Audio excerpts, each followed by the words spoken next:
vidéo des idées d'activités à faire avec des bouchons. La première activité est une activité de tri. Donc on va pouvoir trier les bouchons par couleur ou par taille.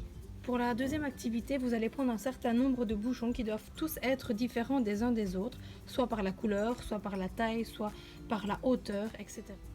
Vous allez ensuite cacher une pierre précieuse sous l'un de ces bouchons. L'enfant va ensuite poser des questions pour tenter de trouver la pierre précieuse. Donc par exemple, est-elle sous le petit bouchon vert?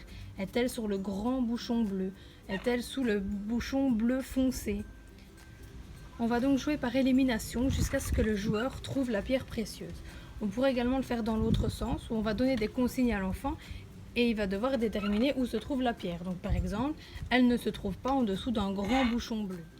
La troisième activité sera un peu plus motrice, donc on va avoir besoin de bouchons, de la taille de votre choix, d'un bol qui sera le point d'arrivée et de baguettes chinoises. L'enfant va prendre un bouchon à l'aide des baguettes et le transporter jusque dans le bol. Les bouchons que l'enfant perd sont éliminés et à la fin on va compter le nombre de bouchons qui sont dans le bol et ça sera le nombre de points qu'il aura gagné. On va pouvoir complexifier le jeu. Plus le bouchon sera petit, plus il sera difficile de le tenir entre les baguettes. Et plus la distance entre le point de départ et le point d'arrivée sera longue, et plus ça sera compliqué pour l'enfant de réussir à garder le bouchon entre les baguettes jusqu'au point d'arrivée. Pour la quatrième activité, j'ai réalisé un memory, ici portant sur les confusions feu-vœux. Après, vous pourrez le faire avec toutes les confusions que vous voulez, ou simplement avec du vocabulaire.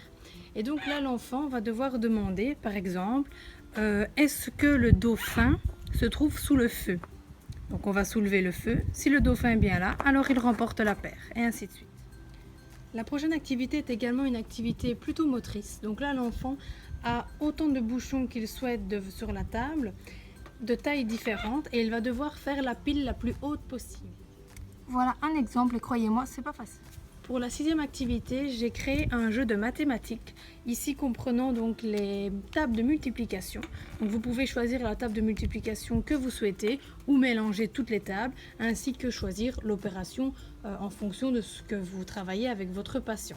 En dessous de chaque bouchon, j'ai placé un diamant qui fera un peu office de récompense.